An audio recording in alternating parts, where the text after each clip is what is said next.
Iran dan Amerika Serikat 6 Januari 2026 duduk di meja perundingan dalam pembicaraan penting di Oman. Kedua negara sama-sama menyatakan kesiapan menghidupkan kembali jalur diplomasi setelah bertahun-tahun bersih tegak. Iran menyatakan akan mengikuti perundingan dengan sikap tegas namun terbuka terhadap kesepakatan yang adil. Juru bicara Kementerian Luar Negeri Iran Ismail Baqai menyatakan Teheran akan berunding dengan kewenangan penuh demi mencapai kesepakatan yang adil dan bermartabat.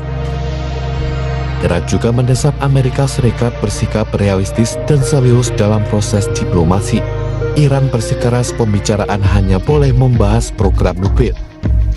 Iran menolak membahas program rudal yang dianggap sebagai bagian dari kemampuan pertahanan Teheran. Namun, perbedaan tajam terkait agenda pembahasan memunculkan keraguan. Amerika Serikat ingin perundingan membahas isu yang lebih luas mulai dari program nuklir, rudal balistik, dukungan terhadap kelompok bersenjata, hingga perlakuan pemerintah Iran terhadap warganya. Menteri Luar Negeri Amerika Serikat Marco Rubio menegaskan seluruh isu tersebut harus masuk dalam pembahasan.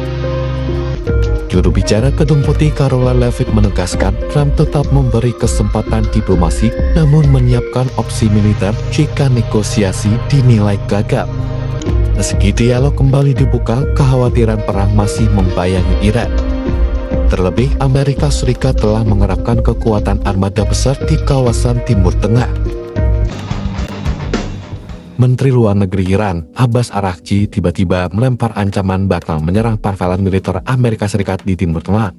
Araghchi mencatat bahwa Angkatan Bersenjata Iran sepenuhnya siap untuk merespons dengan tegas setiap saat terhadap tindakan permusuhan apapun. Hal itu bakal terjadi jika Amerika Serikat melakukan agresi terbuka terhadap Iran. Ia menegaskan bahwa Teheran tidak akan menyerang wilayah negara-negara tetangga dan hanya akan menyerang di tempat pangkalan Amerika berada. Diplomat senior Iran mengatakan bahwa Republik Islam secara konsisten menyatakan bahwa program rudalnya tidak dapat dinegosiasikan. Karena itu murni masalah pertahanan di luar lingkup pembicaraan apapun. Ia juga mengatakan bahwa Iran memiliki hak yang tidak dapat dicabut untuk memperkaya uranium. Dan proses tersebut harus berlanjut, bahkan serangan militer pun tidak efektif dalam menghilangkan kemampuan Iran.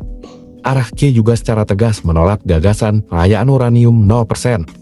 Menyatakan bahwa masalah tersebut berada di luar lingkup negosiasi. Araghchi menunjuk pada putaran baru pembicaraan nuklir antara Iran dan Amerika Serikat yang berakhir di ibu kota Oman, Muscat sehari sebelumnya. Menteri Luar Negeri Iran lebih lanjut mengatakan bahwa pembicaraan dengan Amerika Serikat bersifat tidak langsung dan terbatas hanya pada masalah nuklir. Teheran telah berulang kali menekankan bahwa setiap kesepakatan yang tidak memiliki manfaat ekonomi nyata tidak akan memiliki nilai praktis, sehingga waktu dan hasil negosiasi sangat penting bagi Iran.